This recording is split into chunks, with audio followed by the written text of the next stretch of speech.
that was absolutely one of the most exciting aspects of this movie, was sort of looking at a way that we could tell Santa's story that we've never quite seen before, right? You've seen him a certain way.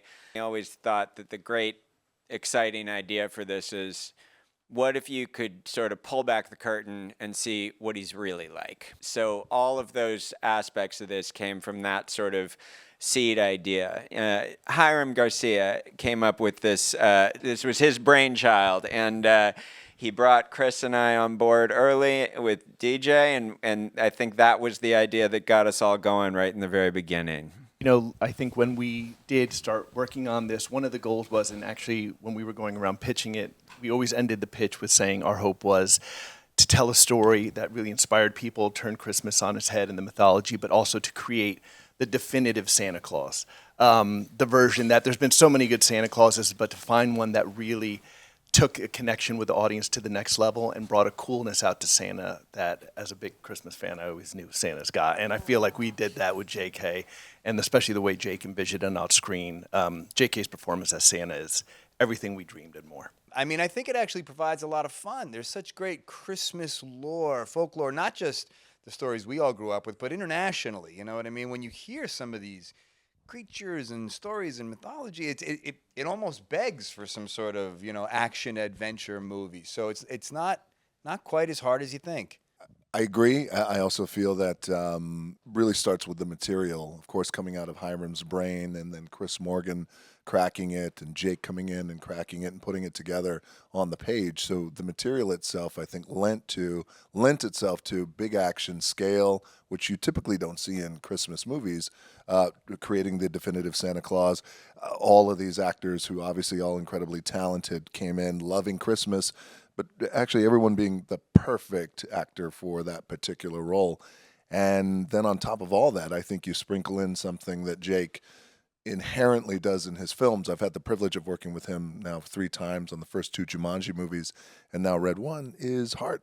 And there's so much heart in this movie. Like, that's often an overstatement, I think, in storytelling in Hollywood, but it's true. It's something like this. I think the idea, and it's one of my favorite parts of the movie, where JK as Santa Claus reminds me that it's our job to see the best in people and look at that child, look beyond if they're on the naughty list, like this guy, look beyond it and look at the kid in everybody. Action, humor, pathos, and a story that has an underlying theme of goodness can prevail and lead to better things. It was, you know, it's a no-brainer to say, absolutely, yes, I want to be involved. I had spoken to Jake, and he's like, I said, is there any training, or do you need me to, like, prep anything? And he said, no, I think maybe she's going to, like, throw a kick and maybe a punch. Maybe that's it. You're just the boss lady, and that's all it's going to be. And I said, okay, great, no problem. I show up to the set. We're, you know, doing the costume fittings and everything, and then the stunt coordinator comes in, and he says, I just want to give you a little bit of a previs of what we're going to do. He shows me this, like, entire action scene, and I'm like, my face just turned white. And then I was like, okay, let's do this. And as soon as I got the sticks in my hands, it was like muscle memory kicked in. And it was like I was alive again. So actually, thank you for that. I hadn't done it in a long time, but it just came back to me. And I love watching action movies. I grew up watching them, and it actually being on the screen doing action is so exciting. And I think that it gets kids excited, it gets girls excited, it gets women excited. So, you know, it's nice that you still got it.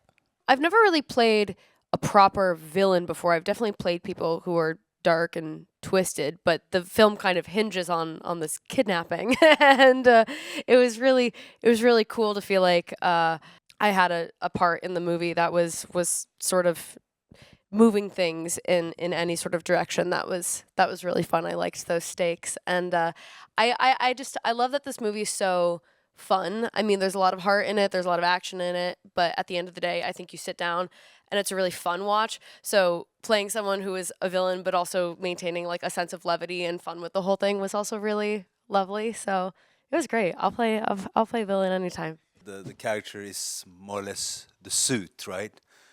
So I tried to play against the suit, make him actually play him as feminine, as narcissistic and self-indulging as possible. And suddenly that mixture became a bit disturbing. The funny thing about Krampus is that he has the same objective as Nick. They want the same. It's just the method, punishing or rewarding, and sometimes you need a bit of slapping. He really does such a spectacular job as Krampus in our story of the mythology of the brother of Santa, but also the prosthetics that he was wearing from Joel Harlow, who's an Academy Award winner, and you really see it. But the challenge is there has to be so much life going on in his eyes because everything else is just these incredible prosthetics. And because he's such a superior actor, like you felt that and you feel that in the movie. So anyway, just hats off to you, man. Thank you you, really bro. did a great job. We never even considered doing it CG. We always wanted to do it that way. And I think that it was, I had never really done that kind of work before. I'd never had anything in a movie with that level of, kind of complex character makeup like that. And like DJ says, we found like one of the world's truly great guys to design it with us. And it was so gratifying that everybody in that sequence, it's a big sequence in the movie at Krampus's, house, kind of. And he's having a party. You can say lair. And there's all of these characters, there's a whole bunch of these like very sophisticated makeup characters walking around. A lot of these movies, there is a lot of CG. There's a lot of CG in this movie, but not there. And usually when you're doing that kind of work, it puts a lot of additional kind of acting work on the guys, right? To like, what are you looking at? Imagine what you're looking at. Trust me that it's going to line up with what they're playing and all of those things.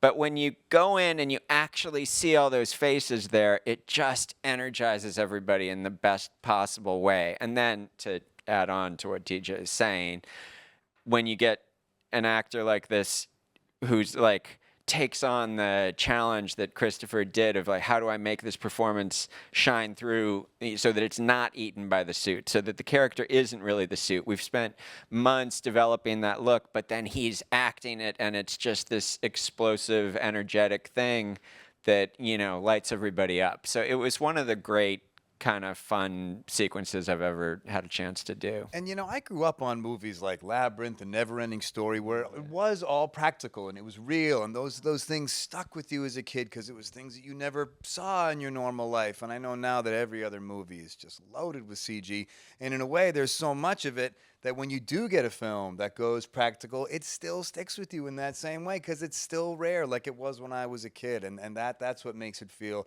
not just like a real character, a real performance, but it's just it's not common. But that's what this movie does a great job of, tapping into the heart and humanity that you're supposed to feel during the holidays. That it is goodwill towards men. It is about remembering priorities, and certainly for the folks that are looking for forgiveness, offering them those second chances. Just getting family together would be our number one greatest family tradition. And I know it's simplistic, but a lot of times when I was growing up, my dad was always on the road and he wasn't always home for Christmas.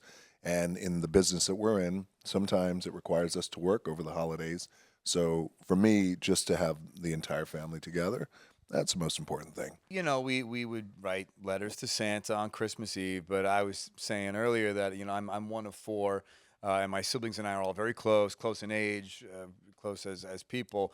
But on Christmas Eve, we would all decide whose room are we going to sleep in. We would have a little sleepover in somebody's room, and we would bring that old, the old TV that had the VCR. Don't encourage. We'd get our copy of Crocodile Dundee and just. Well, for those of you who don't know, there was a Crocodile Dundee joke. No, that the fun thing was picking what Christmas movie are we going to watch. Yeah, that was always the fun thing, picking the movie and then going upstairs and just trying desperately to fall asleep, but then getting all to wake up together at the same time. For us, we didn't grow up with any traditions, and so it was sort of a free-for-all.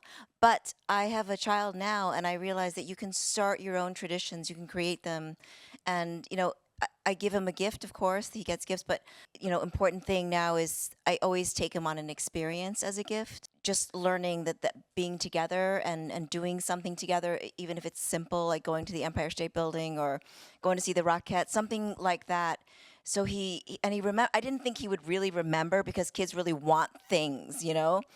But he said to me, you know, last year, he said, "Oh, remember when we went to the Empire State Building for that experience that you gave me?" And it really made me feel like, oh, this really works. It's like when you try to teach sign language to babies, you're like, do you want more? And it just never works. And then one day, out of nowhere, they just do this, and you're like, whoa, the light bulb went off. So to me, Christmas is about togetherness. I mean, not unlike what these guys said, but also even if you didn't grow up with a tradition or with a faith, that you can create that, you know, wherever you are and at any moment in your life. When I was I have an older sister, 2 years older. She was probably 6 and I was 4, and my little brother was a baby. Of course, on Christmas morning, you know, we're up like before the crack of dawn, bothering our parents and getting them out of bed. And, you know, I think that was the Christmas that my mom just said, "Go make some oatmeal." and my sister, she's the oldest. She's the female, so she's the assistant mom. You know, we go, so from every Christmas from then on, my sister and I would get up, we would make the oatmeal, and after we eat the oatmeal, then we're allowed to open the stockings from Santa, and then we wait for Mom and Dad to wake up to open all the rest of the presents. So it taught us a real kind of self-sufficiency, and it was a real sort of gave my sister especially a sense of responsibility. Togetherness, being with family. I have 3 brothers and 3 sisters, and it was always a busy day in the Hunt household. Well, any day was. But Christmas was always a really special day. It was like the one day that my dad was actually home from work, maybe for a few hours. Somebody would call him because something broke in their house, and he'd be there to fix it. He was an incredibly talented craftsman, handyman, electrician. And now when we're all together, I always say it's always fun until you hear the phrase, "What's that supposed to mean?" And then it's the other family tradition of, walking on eggshells. So, yeah, that's our family tradition. Yes, it's all about family and being together with people. But I have a very fun holiday party every year. That is my own personal. It's not this year. No one's not been invited. But kitchen is being renovated. Don't worry. 2025 will be very fun. But yeah, that's what I do. I'm stopping the Echo Party. What I need a big Santa chocolate with a hole inside, and a Christmas movie, and have this big chocolate and like that, and that's Christmas for me.